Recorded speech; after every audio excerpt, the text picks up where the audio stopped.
Hello friends, मैं आपसे स्वागत करता हूं आपका हमारे यूट्यूब चैनल पर। आज हम लोग पढ़ेंगे प्रश्नावली 3A के आगे के क्वेश्चंस के बारे में। तो चलिए शुरू करते हैं। देखिए 11वां क्वेश्चन दिया हुआ है 2x प्लस वाई बराबर 4 और 2x माइनस वाई बराबर 4 के युग्म का आलेख खींचिए। यानी कि सबसे पहले इन दोनों समीकरण का प्रयोग करके ग्राफ बनाना है। फिर लिखा है इन रेखाओं और वाई अक्ष से बनने वाले त्रिभुज के शीर्ष बिंदुओं के निर्देशांक लिखिए। इस तरह इन दोनों रेखाओं और वाई अक्ष से जो त्रिभुज बनेगा आपका, उस त्रिभुज का निर्देशांक लिखना है तीनों बिंदु का। साथ ही इस त्रिभुज का क्षेत्रफल भी ज्ञात कीजिए और त्रिभुज का क्षेत्रफल भी निकालना है। तो सबसे पहले हम इन दोनों समीकरण से टेबल बना करके क्या करते हैं, ग्राफ बना लेते हैं। तो देखिए ग्राफ बनाने के लिए सबसे पहले क्या करेंगे, समीकरण लिख करके y का मान निकालेंगे। तो यहाँ से y बराबर 4 पहले से है, प्लस 2x दूसरी तरफ जाएगा तो माइनस 2x। अब इसका टेबल बना लेते हैं। तो देखिए x की जगह अगर हम 0 रख दें तो 2 में 0 का गुणा करेंगे तो 0 हो जाएगा, यानी कि 4 में से 0 घटाएंगे तो 4, तो y का मान मिलेगा 4। अगर x की जगह हम 1 रख दें तो 2 एकम कितना होगा 2, और 4 में से 2 घटाएंगे तो आपका आएगा 2, यानी कि y बराबर 2। अगर x के जगह हम क्या रख दें 2 रख दें तो देखिए 2 दूनी 4 हो जाएगा, और 4 में से 4 घटाएंगे तो कितना आ जाएगा 0। अब ये तो पहले समीकरण से टेबल बना लिए। अब दूसरा समीकरण लिख करके क्या करेंगे, टेबल बनाएंगे। तो यहाँ से देखिए y का मान निकालना है, तो ये माइनस वाई है, इसी को हम दूसरी तरफ भेज दें तो क्या हो जाएगा, प्लस हो जाएगा, यानी कि 4 प्लस वाई। 4 तो पहले से था। अब देखिए इस 4 को इधर भेज दीजिए, यानी कि 2x माइनस 4 बराबर वाई, या इसको सीधा कर लें तो y बराबर क्या हो जाएगा 2x माइनस 4। अब इसका टेबल बनाएंगे। तो देखिए x का मान अगर हम 0 रख दें तो 2 में 0 का गुणा करेंगे 0, और 0 में से 4 घटाएंगे तो आपका आएगा कितना -4। अगर यहाँ हम 1 रख दें तो 2 एकम कितना होगा 2, और 2 में से 4 घटाएंगे तो कितना आएगा -2। और अगर यहाँ हम 2 रख दें तो 2 दूनी 4, x की जगह 2 रखें तो ये 2 दूनी कितना हो गया 4, और 4 में से 4 घटाएंगे तो कितना आएगा 0, यानी कि y का मान आ गया 0। अब दोनों टेबल बन गया। अब ग्राफ बनाते हैं। अब देखिए टेबल की सहायता से ग्राफ बनाएंगे। तो देखिए पहला वाला टेबल है x पर 0 y पर 4। तो x पर 0 आपका ये रहा और y पर 4 ये रहा, यानी कि ये आपका हो गया 0, 4। अब देखिए x पर 1 है y पर 2 है, तो x पर 1 आपका ये रहा, और 1 के सामने और y पर 2 के सामने आपको एक बिंदु मिलेगा, तो ये हो गया आपका 1, 2। अब देखिए x पर 2 है y पर 0 है, तो x पर 2 तो आपका ये है, और y पर 0 यही है ना, यानी ये आपका बिंदु हो गया 2, 0। अब ये 3 बिंदु मिला, तीनों को क्या करेंगे मिला देंगे। तो देखिए इस तरह से आप लोगों को पहले समीकरण का ये एक रेखा मिल जाएगा। अब दूसरे टेबल का प्रयोग करके एक और रेखा बनाएंगे। तो देखिए x पर 0 y पर -4, तो x पर 0 आपका ये है और y पर -4 नीचे होता है -4, तो ये जो बिंदु है हो गया आपका 0, -4। अब देखिए x पर 1 y पर -2, तो x पर 1 तो ये है और y पर -2 ये देखिए नीचे है, तो इन दोनों को आगे बढ़ाएंगे तो ये कहीं न कहीं मिलेगा यहाँ, यानी कि ये हो जाएगा 1, -2। अब देखिए x पर 2 y पर 0, तो x पर 2 और y पर 0, यानी कि यही बिंदु है। अब इन तीनों बिंदुओं को क्या करेंगे मिलाएंगे। तो देखिए इस तरह से एक और रेखा मिल जाएगा जो दूसरे समीकरण का है।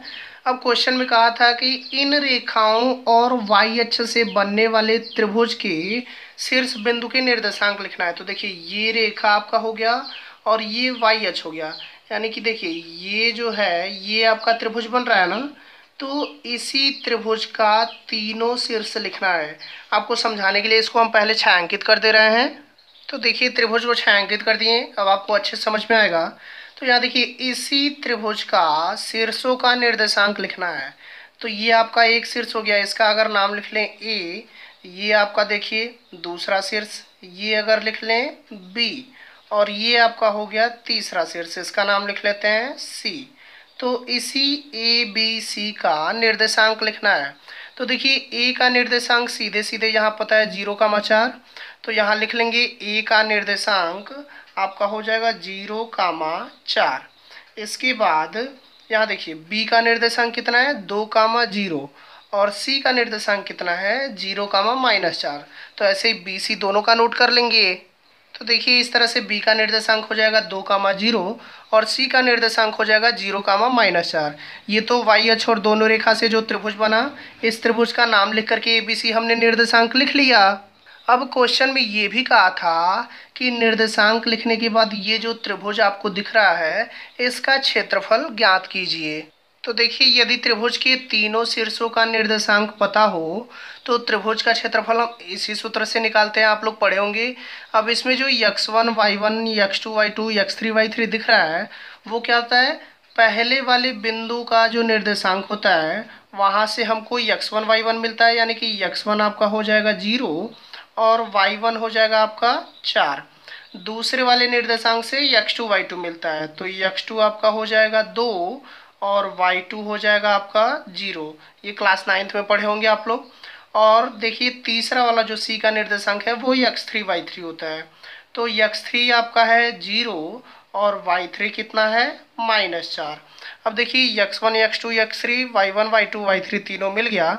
अब सूत्र में मान रखेंगे तो यहाँ 1/2 x1 देखिए 0 है तो 0, कोष्टक में y2 -y3 है तो y2 की जगह क्या रखेंगे 0 और माइनस y3 रखना है, तो y3 का मान देखिए -4 है, तो इसको लिख लेते हैं ब्रैकेट में -4। अब इसके बाद क्या करेंगे, देखिए प्लस है तो प्लस। अब x2, तो x2 का मान 2 है तो 2 रखेंगे। फिर y3, तो y3 का मान -4 है तो -4 रखेंगे। फिर माइनस है तो माइनस लगाएंगे। इसके बाद y1 का मान 4 है तो 4, ब्रैकेट बंद हो जाएगा। फिर प्लस x3 का मान देखिए 0 है तो 0 लिखेंगे। इसके बाद ब्रैकेट में y1 है तो y1 का मान 4 है तो 4 हो जाएगा, और माइनस y2, तो y2 का मान 0 है तो 0। अब इसको आगे क्या करेंगे, हल करेंगे तो आपका त्रिभुज का क्षेत्रफल मिल जाएगा। तो देखिए सबसे पहले 1/2 ब्रैकेट में 0 और यहाँ देखिए ये आपका 0 माइनस माइनस प्लस हो गया और ये 4, ये इतना हो गया प्लस 2, कोष्टक में -4 और -4 -8 होता है तो -8 लिख देंगे, प्लस ये आपका 0 और 4 में से 0 घटाएंगे तो कितना आएगा 4 ही आएगा। ये आपका ब्रैकेट बंद हो गया। अब इसको आगे हल करेंगे तो सबसे पहले तो 1/2 लिखेंगे। अब देखिए 0, ये 0 में 4 जोड़ेंगे तो 4 आएगा। देखिए प्लस माइनस माइनस 2 अट्ठे 16 और प्लस 0 में 4 का गुणा करेंगे 0। इसको भी डायरेक्ट 0 कर सकते थे, आगे देखिए कर लेते हैं। ये 0 में 4 का गुणा हो गया 0 -16 और प्लस 0। अब कुल मिला करके यहाँ क्या बचा, ये आपका सारा 0 तो खत्म हो जाएगा, केवल -16 बचेगा। तो 2 से 16 8 बार में क्या होगा कट जाएगा, यानी कि आपका आएगा -8 वर्ग इकाई। लेकिन आप लोगों को पता होना चाहिए कि त्रिभुज का जो क्षेत्रफल होता है कभी भी ऋणात्मक नहीं लिखा जाता है, हमेशा धनात्मक लिया जाता है। इसलिए यहाँ माइनस का चिन्ह छोड़ दिया जाएगा और त्रिभुज का क्षेत्रफल आपका हो जाएगा 8 वर्ग इकाई। तो देखिए इस तरह क्वेश्चन में जो कहा था वो हमने निकाल लिया है।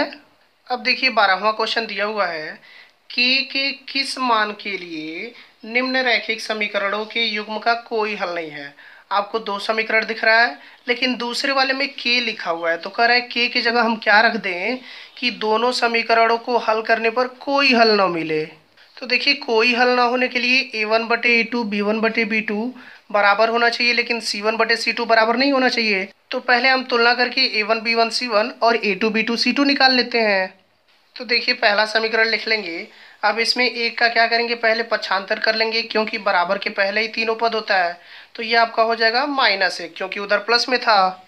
अब देखिए a1x + b1y + c1 = 0 से तुलना करेंगे तो आपका a1 बराबर कितना मिल जाएगा 3, b1 बराबर मिल जाएगा यहाँ कुछ नहीं तो 1 है, और c1 बराबर मिल जाएगा आपका -1। अब देखिए दूसरा समीकरण लिख करके क्या करेंगे, तुलना करेंगे। तो पहले तो इसका पक्षांतर करते हैं दूसरी तरफ, तो 2k - 1 गुणे x है प्लस k - 1 गुणे y, ये पूरा आपका प्लस में इधर आएगा तो माइनस में, यानी कि 2k+1 बराबर क्या बचा 0। अब तुलना करेंगे तो a2x plus b2y plus c2 बराबर 0 से तुलना करेंगे तो आपका a2 बराबर देखिए मिल जाएगा कोष्टक में 2k-1 कामा b2 बराबर मिल जाएगा ये, यानी कि k-1 और c2 बराबर हो जाएगा आपका माइनस में 2k+1। अब तो a1 b1 c1 a2 b2 c2 मिल गया। अब जो शर्त होता है कोई हल नहीं होने के लिए वो लिखेंगे। तो देखिए रैखिक समीकरण युग्म का कोई हल ना होने के लिए क्या होना चाहिए, a1/a2 b1/b2 बराबर होना चाहिए, लेकिन c1/c2 बराबर नहीं होना चाहिए। तो इसमें हम मान रख लेते हैं। देखिए a1 है 3 और a2 है 2k-1, यानी कि आपका हो जाएगा 3/2k-1 बराबर है तो बराबर।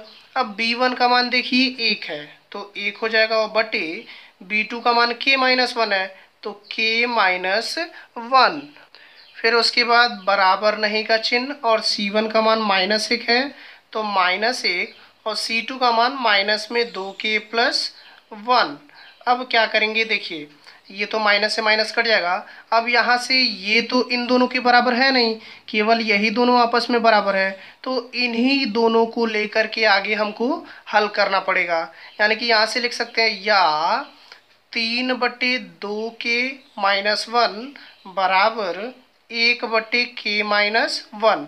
अब तिर्यक गुणा करके हल करेंगे तो देखिए 3 में इन दोनों का गुणा करेंगे, यानी कि 3 में k का गुणा होगा तो 3k, और -3 में 1 का होगा तो 3 हो जाएगा, और 1 का गुणा इसमें करेंगे तो 1 का गुणा करेंगे तो वही मिलेगा, यानी कि 2k-1। k का मान निकालना था तो k वाला एक तरफ रखते हैं। तो देखिए ये 3k+2k दूसरे साइड ले आएंगे तो -2k हो जाएगा। अब देखिए यहाँ -1 था, -3 दूसरी तरफ जाएगा तो +3 हो जाएगा। अब 3k में से 2k घटाएंगे तो 1k, यानी कि केवल k बचेगा, और 3 में से 1 घटाएंगे तो कितना आएगा 2। तो देखिए कितनी आसानी से k बराबर मिल गया 2। यही आपका क्वेश्चन में पूछा हुआ था कि k का मान बताइए। अब देखिए 13वां क्वेश्चन भी 12वें क्वेश्चन की तरह ही दिया हुआ है। लिखा है a और b के किन मानों के लिए निम्न रैखिक समीकरणों के युग्म अपरिमित रूप से अनेक हल हैं। इसमें 2 समीकरण दिया हुआ है, लेकिन दूसरे में ए बी करके दे दिया है, और इसी ए बी का मान पूछ रहा है कि क्या रखें कि इन दोनों समीकरणों को हल करने पर क्या मिले, अपरिमित रूप से अनेक हल मिले। तो अपरिमित रूप से अनेक हल होने के लिए क्या होना चाहिए, a1/a2 b1/b2 और c1/c2 तीनों का अनुपात बराबर होना चाहिए। तो सबसे पहले तुलना करके a1 b1 c1 और a2 b2 c2 निकाल लेते हैं। अब देखिए पहला समीकरण नोट कर लेंगे, 2x + 3y = 7। अब 7 का पहले पक्षांतर कर लेते हैं तो 2x + 3y + 7 दूसरी तरफ जाएगा, -7 = 0। अब इसका तुलना करेंगे तो देखिए जब तुलना करेंगे तो आपका a1 बराबर कितना मिल जाएगा 2, b1 बराबर मिल जाएगा 3, और c1 बराबर मिल जाएगा क्या -7। ये तो आपका पहले समीकरण का हो गया। अब दूसरा समीकरण लेकर के तुलना करेंगे तो देखिए दूसरा समीकरण नोट करके सबसे पहले बताया गया इसका क्या करते हैं, पक्षांतर करते हैं, क्योंकि तुलना करने वाले में बराबर के पहले तीनों पद दिया रहता है। तो यहाँ हो जाएगा आपका a - b गुणे x प्लस a + b गुणे y। ये पूरा अगर प्लस में है तो दूसरी तरफ जाएगा तो माइनस में, यानी कि माइनस में आपका हो जाएगा 3a + b - 2 बराबर 0। अब तुलना करेंगे इसका a2x + b2y + c2 बराबर 0 से। तो देखिए a2 बराबर आपका ये मिल जाएगा, यानी कि a - b। इसके बाद b2 बराबर मिल जाएगा आपको a + b, और c2 बराबर आपका मिल जाएगा माइनस में 3a + b - 2। अब देखिए जो रैखिक समीकरण युग्म का अपरिमित रूप से अनेक हल होने के लिए शर्त होता है वो ये होता है कि a1/a2 b1/b2 और c1/c2 तीनों का अनुपात बराबर होना चाहिए। तो देखिए तुलना करके तो हम निकाल ही चुके हैं, अब इसमें मान रख देते हैं। तो a1 का मान आपका 2 है और a2 का मान a - b। इसके बाद बराबर b1 का मान आपका 3 है और b2 का मान आपका है a + b, बराबर c1 का मान आपका -7 है और c2 का मान है आपका माइनस कोष्टक में 3a + b - 2। अब देखिए माइनस से माइनस कट जाएगा। अब यहाँ करना क्या है, तीनों एक दूसरे के बराबर है, तो एक बार पहले इन दोनों को लेकर के हल करेंगे एक साथ में, उसके बाद फर्स्ट वाले को और थर्ड वाले को साथ में लेके हल करेंगे।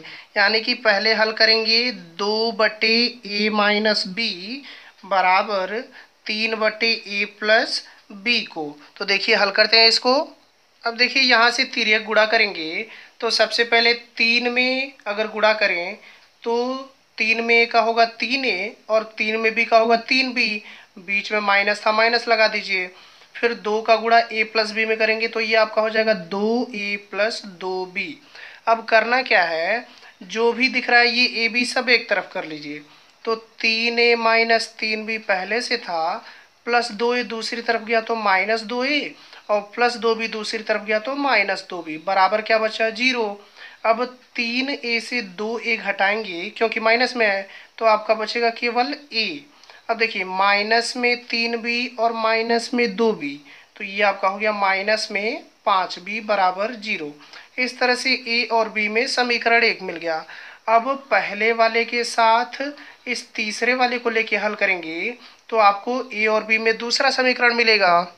अब यहाँ से देखिए ये दूसरा वाला जो बताया उसको लिख करके अब इसको हल करेंगे। तो पहले 7 का गुणा इन दोनों में कर लेते हैं, तो 7 में a का 7a माइनस 7 में b का 7b बराबर 2 का करेंगे तीनों में, तो 2 तिहाई 6a, 2 में b का होगा 2b और माइनस 2 दूनी कितना हो गया 4। अब यहाँ से देखिए ए बी वाला इस साइड कर लेते हैं, तो 7a minus 7b plus 6a इधर आएगा तो -6a और प्लस 2b दूसरे साइड जाएगा तो -2b, इधर आपका बचेगा -4। अब देखिए 7a से 6a घटाएंगे तो केवल बचेगा a और माइनस में 7b और माइनस में 2b कितना हो जाएगा माइनस में 9b बराबर -4। ये आपका हो गया समीकरण 2। अब समीकरण 1 और 2 को हल करके हम आसानी से a और b का मान निकाल लेंगे। अब देखिए समीकरण 1 और 2 लेके हल करेंगे, तो सबसे पहले समीकरण 1 a-5b बराबर 0 और इसके नीचे समीकरण 2 a-9b बराबर -4। अब यहाँ से क्या करिए, ये दोनों बराबर है लेकिन प्लस में है, चिन्ह बदल दीजिए, प्लस है तो माइनस, माइनस है तो प्लस, माइनस है तो प्लस, या ऐसा कह लीजिए समीकरण 1 में से समीकरण 2 को घटा रहे हैं तो a से a कट जाएगा। अब देखिए प्लस में 9b माइनस में 5b, 9b से 5b घटाएंगे तो आपका आएगा 4b और बराबर यहाँ क्या बचा, केवल 4 बचा ना प्लस में, 4 से 4 एक बार में कट जाएगा, यानी कि b बराबर कितना मिल गया आपको 1। अब b का मान क्या करिए समीकरण 1 में रख दीजिए तो a मिल जाएगा। तो देखिए b का मान समीकरण 1 में रखेंगे तो समीकरण आपका a-5b बराबर 0 है, तो a-5 गुणे b का मान 1 बराबर 0। a-5 एकम कितना होता है 5 बराबर 0, -5 दूसरी तरफ जाएगा तो +5 हो जाएगा, यानी कि a बराबर कितना मिल गया 5। तो यही आपका क्वेश्चन में पूछा हुआ था कि a और b का मान ज्ञात कीजिए, तो a का मान हो गया 5 और b का मान हो गया 1। तो यहाँ आपका एक्सरसाइज 3A समाप्त हो गया। वीडियो अगर पसंद आया हो तो लाइक शेयर और चैनल को सब्सक्राइब करना मत भूलिएगा। मिलते हैं नेक्स्ट वीडियो में। Thank you, thanks for watching.